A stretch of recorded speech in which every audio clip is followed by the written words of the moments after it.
นี้ก็ธรรมชาติเนาะธรรมชาติบำบัดน้ำตลอดแรงตลอดฝนเนาะจะบ่แห้งบ่อนนี่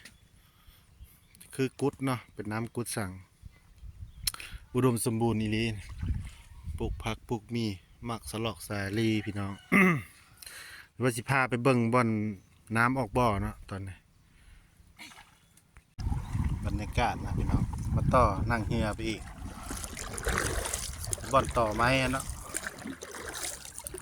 น้ำเขียวปัดเลยพี่น้อง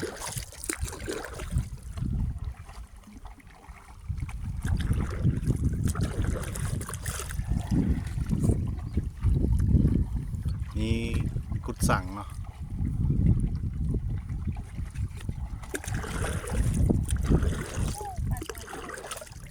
ฮะประมาณแถวนี้นะพี่น้องประมาณวาง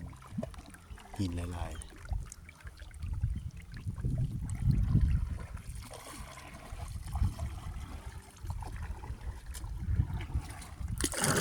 เท่าบ่มีเนาะเท่า